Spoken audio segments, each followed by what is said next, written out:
अस्सलाम वालेकुम students, welcome to Aspire online classes. मैं हूं आपका मैथमेटिक्स टीचर इरशाद इमरान। आज हम लेक्चर नंबर 13 में डिस्कस करने जा रहे हैं चैप्टर नंबर 5 पार्शियल फ्रैक्शन। आए हम देखते हैं इसके सबसे पहले लर्निंग आउटकम्स को। फर्स्ट लर्निंग आउटकम्स है इंट्रोडक्शन, सेकंड आपका है डेफिनेशन, थर्ड नंबर पर आपका case of partial fraction resolution, और फोर्थ नंबर पर हम डिस्कस करने जाएंगे इसके एमसीक्यूज जो इस लेक्चर के हमने अंदर डिस्कस किया होगा। सबसे पहले इंट्रोडक्शंस देखते हैं इसके।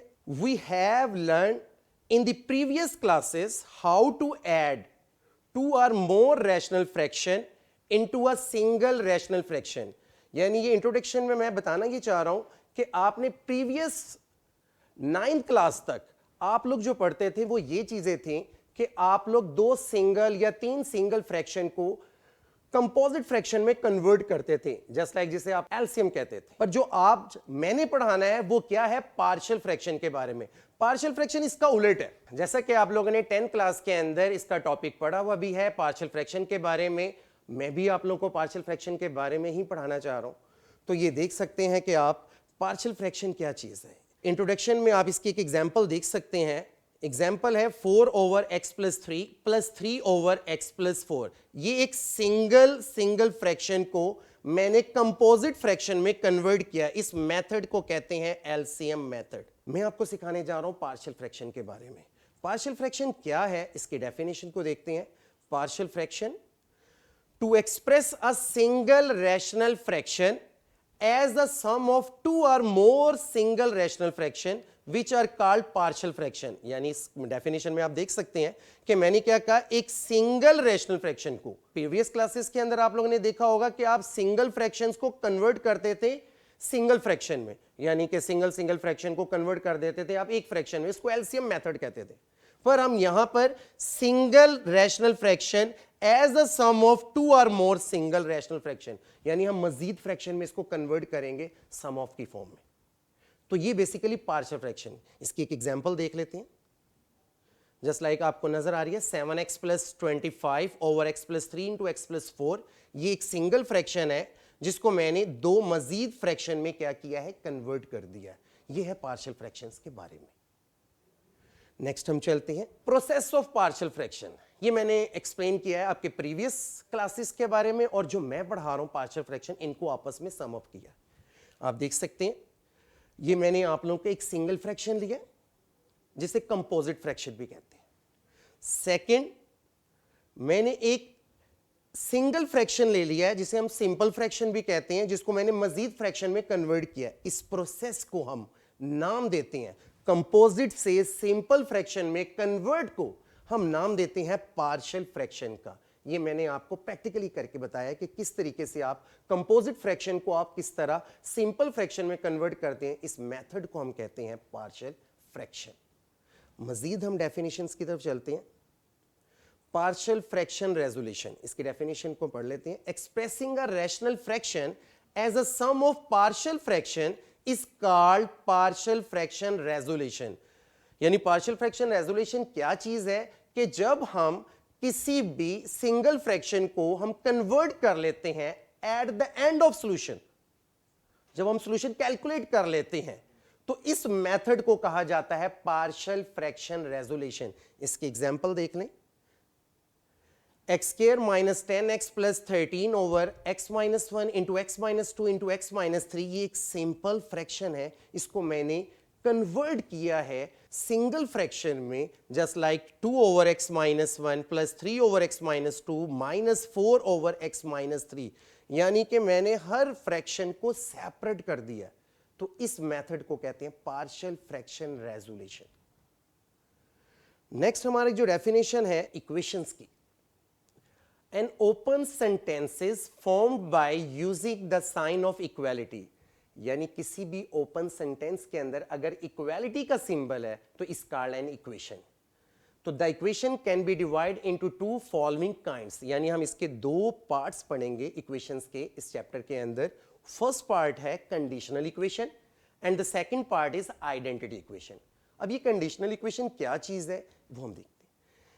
इसकी सबसे पहले इसकी definition, it is an equation which true for particular values of the variable. इसमें जो इंपॉर्टेंट चीज है वो है पर्टिकुलर वैल्यूज, यानी कि खास वैल्यूज, यानी ऐसी इक्वेशन जो किसी खास वैल्यू से सेटिस्फाई हो, वो क्या कहलाती है? Conditional equation. इसकी एग्जांपल देख लें। 2x इज इक्वल टू 3, यानी 2x इज इक्वल टू 3, अगर हम इसे true only if x is equal to 3/2, अगर हम इसे सॉल्व करें तो x इज इक्वल टू 3/2।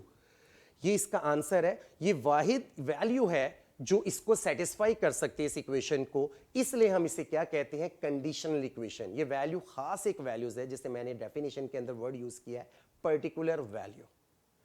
इसी तरह अगर हम इसकी सेकंड टाइप को देखें, आइडेंटिटी इक्वेशन, तो आइडेंटिटी इक्वेशन की डेफिनेशन है, it is an equation which holds goods for all values of the variable. इस डेफिनेशन के अंदर आप देख सकते हैं कि क्या बताया जा रहा है कि all values of the variable, यानी कि तमाम वैल्यूज के लिए ये सेटिस्फाई है। तो ऐसी इक्वेशन जो तमाम वैल्यूज के लिए सेटिस्फाई हो, वो इक्वेशन कहलाती है आइडेंटिटी इक्वेशन। तो आइडेंटिटी इक्वेशन की एग्जांपल देख सकते हैं, x plus 3 into x plus 4, अगर आप इसे मल्टीप्लाई करें तो ये क्या बनता है? X square plus 7x plus 12। तो अब इसकी एग्जांपल के तौर पर इसमें कोई भी वैल्यूज आप पुट करके देख लें, जस्ट लाइक अगर आप इसमें 1 पुट करते हैं तो 1 प्लस 3 4 और 1 प्लस 4 5, यानी 5 को 4 से मल्टीप्लाई करें तो 20। इसी तरह हम इक्वल की इस साइड पर देखें तो 1 का स्क्वायर 1 प्लस 7 इंटू 1 1 प्लस 12, यानी मैंने इसके अंदर x की जगह 1 पुट किया तो दोनों तरफ वैल्यूज किसके इक्वल आती है? 20, लेफ्ट साइड पर भी और राइट साइड पर भी 20 आंसर आता है। अगर आप इसके अलावा भी कोई वैल्यूज इसके अंदर पुट, जस्ट लाइक आप 0 पुट करके देख लें, क्योंकि मैंने इसके अंदर डेफिनेशन की बोला है for all values of the variable, यानी तमाम वैल्यूज के लिए सेटिस्फाई है। तो x इज इक्वल टू 0 अगर हम इसमें पुट करते हैं तो 0 प्लस 3 इंटू 0 प्लस 4, अगर आप इनमें 0 पुट करते हैं तो 0 plus 3 is equal to 3 and 0 plus 4 ये बन जाता है 4। 4 multiply by 3 is equal to 12, equal 0 का स्क्वायर 0 प्लस 7 इंटू 0 0 प्लस 12, यानी लेफ्ट साइड पर भी 12 आंसर आ रहा है, राइट साइड पर भी 12। तो ये मैंने आपको चेक करने का तरीका बताया कि for all values of the variable, यानी तमाम वैल्यूज के लिए जो सेटिस्फाई हो, वो क्या कहलाती है? Identity equations. नेक्स्ट हम डेफिनेशन डिस्कस करने जा रहे हैं rational fraction, the quotient of the two polynomial p of x over q of x। ये जो p ऑफ x है बेसिकली ये न्यूमरेटर है और q ऑफ x आपका क्या है? Denominator. Where q of x is not equal to 0, यानी कि जो आपका डिवाइजर है वो कभी भी 0 के इक्वल नहीं होना चाहिए, विद नो कॉमन फैक्टर, इसमें कोई भी कॉमन फैक्टर ना हो, इज कॉल्ड रैशनल फ्रैक्शन। तो रैशनल फ्रैक्शन की डेफिनेशन को हम कह सकते हैं कि जब भी आप किसी भी पॉलिनोमियल को p ओवर q की फॉर्म में लिखते हैं तो ऐसे फ्रैक्शन को हम क्या कहते हैं? Rational fraction. A rational fraction is of two types, इसकी दो टाइप्स होंगी। इसकी एग्जांपल है रैशनल फ्रैक्शन की 3x square plus 1 over x minus 2 and second example है 2x minus 1 over x square minus 4। तो फर्स्ट एग्जांपल में आप देख सकते हैं ये इसके न्यूमरेटर है और ये आपका डिनोमिनेटर है, और ये आपका न्यूमरेटर है और ये आपका क्या है? डिनोमिनेटर। तो जब भी कोई चीज न्यूमरेटर ओवर डिनोमिनेटर यानी कि p ओवर q की फॉर्म में लिखा जाए तो ऐसे फ्रैक्शन को हम क्या कहते हैं? Rational fraction. रैशनल फ्रैक्शन की दो टाइप्स हैं। फर्स्ट टाइप इसके है proper rational fraction. Proper rational fraction क्या चीज है वो आप देख सकते हैं इसके डेफिनेशन में। अ रैशनल फ्रैक्शन, रैशनल फ्रैक्शन का वर्ड पहले लाजमी बोलना है। अ rational fraction p over x over q of x, p over x और q ओवर x मैंने बता दिया था, ये न्यूमरेटर है और ये डिनोमिनेटर है, is called a proper rational fraction if the degree of the polynomial p of x यानी कि न्यूमरेटर की degree is less than the degree of the polynomial q of x, यानी डिनोमिनेटर की degree से क्या हो? Less हो। तो ऐसे फ्रैक्शन को हम क्या कहते हैं? Proper rational fraction.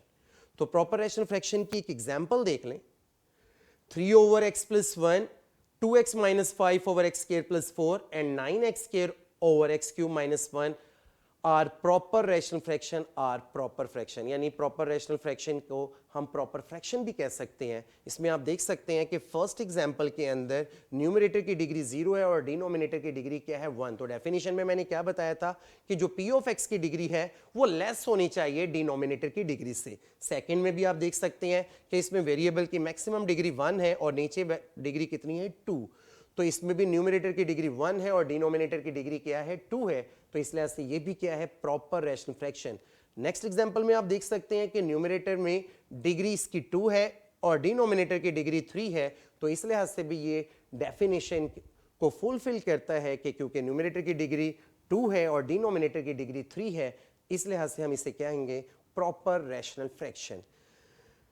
Second number पर जो है improper rational fraction. Improper rational fraction क्या है, इसकी डेफिनेशन पढ़ लेते हैं। A rational fraction p of x over q of x is called an improper rational fraction if the degree of the polynomial is greater than or equal to the degree of the polynomial q of x।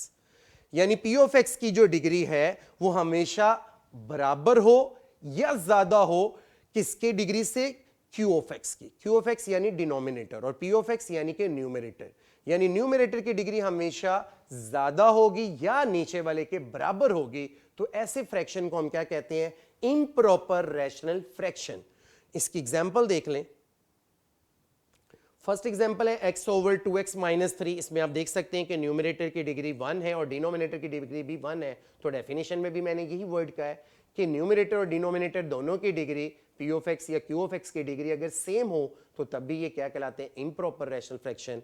Second example में आप देख सकते हैं x minus 2 into x plus 1 over x minus 1 into x plus 4 and 3x square plus 1 over x minus 1। तो इन दोनों में आप देख सकते हैं कि सेकंड एग्जांपल में भी डिग्री सेम है, क्योंकि ऊपर वाले की डिग्री 2 बनती है मल्टीप्लाई करने के बाद और नीचे वाले की भी डिग्री 2 बनती है। तो तब भी ये क्या है, improper rational fraction. And third example में आप देख सकते हैं कि न्यूमरेटर की डिग्री 2 है और डिनोमिनेटर की डिग्री 1 है। अगर न्यूमरेटर की डिग्री ज्यादा हो डिनोमिनेटर से तो तब भी ये फ्रैक्शन क्या कहलाता है, इम्प्रॉपर रैशनल फ्रैक्शन या इम्प्रॉपर फ्रैक्शन। नेक्स्ट स्लाइड में convert improper to proper fraction, कि किस तरीके से हम इम्प्रॉपर को प्रॉपर में कन्वर्ट करते हैं। तो इसका तरीकाकार आप देख सकते हैं। Any improper rational fraction can be reduce, यानी जितने भी इम्प्रॉपर रैशनल फ्रैक्शन है उनको हम रिड्यूस करेंगे by division a mixed form, division method से, consisting of the sum of polynomial and proper rational fraction, consisting of the sum of a polynomial and proper rational fraction।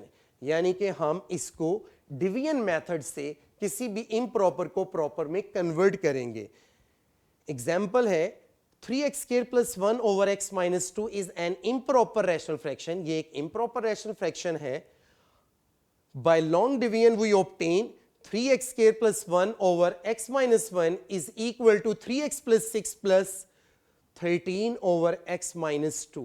ये किस तरीके से आया, इसका वर्किंग रूल हम देख लेते हैं। ये डिवीजन मेथड, यहां पर आप देख सकते हैं कि ये आपका p ऑफ x जिसे हम न्यूमरेटर कहेंगे और ये आपका q ऑफ x जिसको आप डिनोमिनेटर कहते हैं। इसमें आप देख सकते हैं कि न्यूमरेटर की डिग्री ज्यादा है डिनोमिनेटर से, इसलिए ये इम्प्रॉपर रैशनल फ्रैक्शन है। इसको हम कन्वर्ट करेंगे डिवीजन मेथड से प्रॉपर रैशनल फ्रैक्शन में। तो इसके वर्किंग रूल में देख लें, आप न्यूमरेटर को डिवाइड करेंगे किससे, डिनोमिनेटर से। तो x को मैंने 3x से मल्टीप्लाई किया तो ये क्या आ गया 3x स्क्वायर, और जब मैं -2 को 3x से मल्टीप्लाई करूं तो ये आ जाएगा माइनस का 6x। आप देख सकते हैं ये 3x स्क्वायर प्लस का है, ये भी प्लस का 3x स्क्वायर है, तो ये प्लस और ये चेंज हो जाता है माइनस का। ये 3x square minus 3x square से कैंसिल। नेक्स्ट आप देख सकते हैं कि अब ये कैंसिल नहीं हो सकता, ये प्लस का 6x है और ये प्लस का 1, ये एज इट इज आ गया। नेक्स्ट आप देख सकते हैं मैंने x को 6 से मल्टीप्लाई किया है और x को जब आप 6 से मल्टीप्लाई करें तो आ जाता है 6x, और -2 को 6 से मल्टीप्लाई करें तो माइनस का 12। आप देख सकते हैं ये प्लस का 6x है और ये माइनस का 6x, 6x और माइनस 6x कैंसिल। आप प्लस का 1 और प्लस का 12 इज इक्वल टू 13। तो आप देख सकते हैं कि इसमें ये आप लोगों का क्या है, क्वोशंट और ये आप लोगों का क्या कहलाता है, रिमाइंडर, और ये आप लोगों का क्या कहलाता है, डिवाइजर, जिससे आप डिवाइड कर रहे हैं। वो क्वोशंट है, ये रिमाइंडर है और ये डिवाइजर। आपने तब तक इसको डिवाइड करना है जब तक इसकी डिग्री रिड्यूस ना हो जाए। तो आप देख सकते हैं किसी भी इम्प्रॉपर को प्रॉपर में लिखने का एक मेथड होता है, वो मेथड क्या कहलाता है, quotient plus remainder over divisor. तो आप देख सकते हैं मैंने किसी इम्प्रॉपर रैशनल फ्रैक्शन को प्रॉपर रैशनल फ्रैक्शन में किस तरह कन्वर्ट किया है कि इसमें आप सबसे पहले क्वोशंट को लिखा है 3x + 6, फिर मैंने लिखा है रिमाइंडर, और फिर मैंने क्या लिखा है आपका डिवाइजर। यह है क्वोशंट, ये रिमाइंडर और ये डिवाइजर। तो ये एक मेथड है किसी भी इम्प्रॉपर को प्रॉपर में कन्वर्ट करने का। आप जितने भी क्वेश्चन एक्सरसाइज के करेंगे, सबसे पहले आप लोगों ने इम्प्रॉपर के क्वेश्चंस को आपने पहले प्रॉपर में कन्वर्ट करना है, क्योंकि प्रॉपर में कन्वर्ट करने के बाद ही आप इस क्वेश्चंस को आगे सॉल्व कर सकते हैं। नेक्स्ट स्लाइड्स की तरफ हम चलते हैं। Cases of partial fraction resolution. इसका first case, resolution of p of x over q of x into partial fraction when q of x has only non-repeated linear factor। यानी केसेस ऑफ पार्शियल फ्रैक्शन में इसके 4 cases हैं। जब सबसे पहले हम first case को डिस्कस करेंगे। इस फर्स्ट केस के अंदर क्या है कि किसी भी पार्शियल फ्रैक्शंस के अंदर अगर आप देख लें रैशनल फ्रैक्शन में q ऑफ x अगर नॉन रिपीटेड है, नॉन रिपीटेड का मतलब क्या है कि उसके अंदर जो फैक्टर्स हैं वो क्या रिपीट तो नहीं हो रहे, जस्ट लाइक वो फैक्टर इस टाइप के होने चाहिए, x - 2 एंड x + 2। फैक्टर आपके रिपीट नहीं होने चाहिए। तो ये आपका फर्स्ट केस है जो हम लोगों ने एक्सरसाइज 5.1 में डिस्कस करना है। सेकंड केस पर आ जाए, resolution of p of x over q of x into partial fraction when q of x has a repeated linear factor। Second case के अंदर आप देख सकते हैं कि इसमें हमने 5.2 के अंदर आपने डिस्कस करना है कि तमाम के तमाम जो डिवाइजर होंगे यानी q of x होंगे जो रैशनल फ्रैक्शन के अंदर वो रिपीट हो रहेंगे। रिपीट किस तरीके से, x - 2 का होल स्क्वायर, और साथ कोई फैक्टर आ भी सकता है x + 3।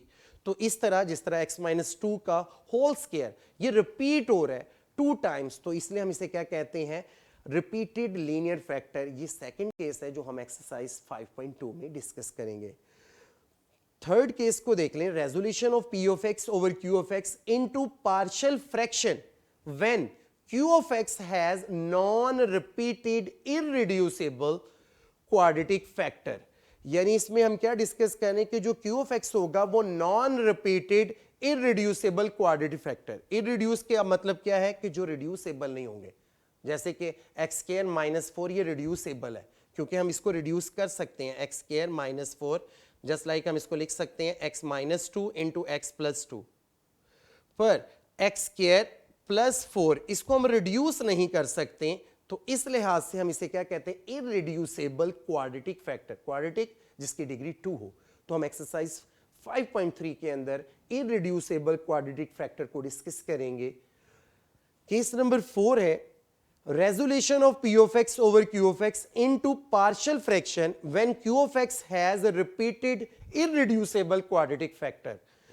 कि आप इसको कहते हैं repeat quadratic factor, just like आप देख सकते हैं रिपीटेड इररिड्यूसिबल क्वाड्रेटिक फैक्टर में कि जिसको आप लोगों ने रिपीटेड का मतलब क्या है कि जस्ट लाइक आप x² + 4 ये रिपीट तो नहीं हो रहा, ये इररिड्यूसिबल है, पर इसका होल स्क्वायर ले लें तो ये क्या बन जाता है, रिपीटेड। ये आप लोगों ने डिस्कस करना है एक्सरसाइज 5.4 के अंदर। जो इस लेक्चर्स के अंदर हमने डिस्कस किया है उसके कुछ एमसीक्यूज मैंने बनाए हैं। फर्स्ट एमसीक्यूज आप देख सकते हैं, the conditional equation x - 1 over 2 is equal to 3 over 7 holds if x is equal to, first option है 13/6, सेकेंड ऑप्शन है B 13 over 7, C option 7 over 13 और डी ऑप्शन है 6/13।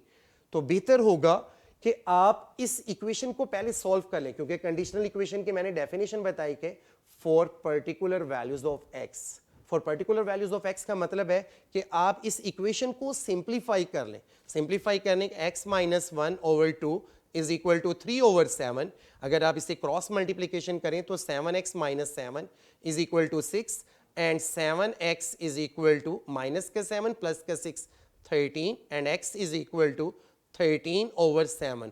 तो आप देख सकते हैं ऑप्शन ए में है 13/6, ऑप्शन बी में है 13/7, तो ऑप्शन बी इसका एक्यूरेट आंसर है। ये कंडीशनल इक्वेशंस के अंदर से मैंने एक एमसीक्यूज डिस्कस किए। सेकंड एमसीक्यूज आइडेंटिटी के अंदर से मैं डिस्कस कर रहा हूं। The identity x plus 3 into x plus 2 is equal to x square plus 5x plus 6 is true for. तो पूछा क्या जा रहा है कि x plus 3 into x plus 2 is equal to x square plus 5x plus 6 is true for option A 2 values of x, option B all values of x, option C 1 values of x, option D 3 values of x। तो आप देख सकते हैं अक्सर student इसमें confuse होंगे कि इसकी डिग्री 2 है तो इसका आंसर होना चाहिए 2 वैल्यूज ऑफ x, पर 2 वैल्यूज ऑफ x इसका आंसर नहीं है। कुछ स्टूडेंट्स इसमें 1 वैल्यूज ऑफ x हो ही नहीं सकता क्योंकि इसकी डिग्री 1 नहीं है, 2 डिग्री है, तो इसलिए 1 वैल्यूज ऑफ x भी इसका आंसर नहीं है। इसकी डिग्री ही 2 है तो 3 वैल्यूज ऑफ x भी नहीं। पर हमने डेफिनेशन पढ़ी थी आइडेंटिटीज की for all values of x, तो इसका एक्यूरेट आंसर है all values of x, option B इसका एक्यूरेट आंसर है। Third MCQs x minus 1 into x minus 2 is equal to x square minus 3x plus 2 is an identity, equation, conditional equation and fourth number पर है quadratic equation। तो आप देख सकते हैं कि ये जो MCQs है इसमें पूछा जा रहा है कि ये आइडेंटिटी है, इक्वेशन है, कंडीशनल इक्वेशन है या क्वाड्रेटिक इक्वेशन है। इक्वेशंस तो है पर ये कौन सी इक्वेशन है? हमने दो टाइप्स इक्वेशंस की पढ़ी थी। फर्स्ट टाइप है conditional equation and second type है आइडेंटिटी इक्वेशन। जो कंडीशनल इक्वेशन है वो पर्टिकुलर वैल्यूज ऑफ x के लिए है और जो आइडेंटिटी इक्वेशन है वो for all values of x है। आप देख सकते हैं ये दोनों इक्वेशन बैलेंस है। आप इसे सिंप्लीफाई करें तो वो ये इक्वेशन है, ये तमाम वैल्यूज के लिए सेटिस्फाई है, तो इसलिए इसे हम कह सकते हैं ये कौन सी इक्वेशन है? आइडेंटिटी इक्वेशन है। तो ऑप्शन ए इसका एक्यूरेट आंसर है। And the fourth MCQs types of rational fraction. आप देख सकते हैं ऑप्शन ए में 3, ऑप्शन बी में 2, ऑप्शन सी में 1 एंड ऑप्शन डी में 4। तो टाइप्स ऑफ रैशनल फ्रैक्शन आप जानते हैं इसकी दो टाइप्स हैं, एक प्रॉपर रैशनल फ्रैक्शन और सेकंड पे है इम्प्रॉपर रैशनल फ्रैक्शन। तो ऑप्शन बी इसका एक्यूरेट आंसर है। ओके स्टूडेंट्स, आज का ये हमारा लेक्चर इख्तिताम पज़ीर। अल्लाह हाफिज़।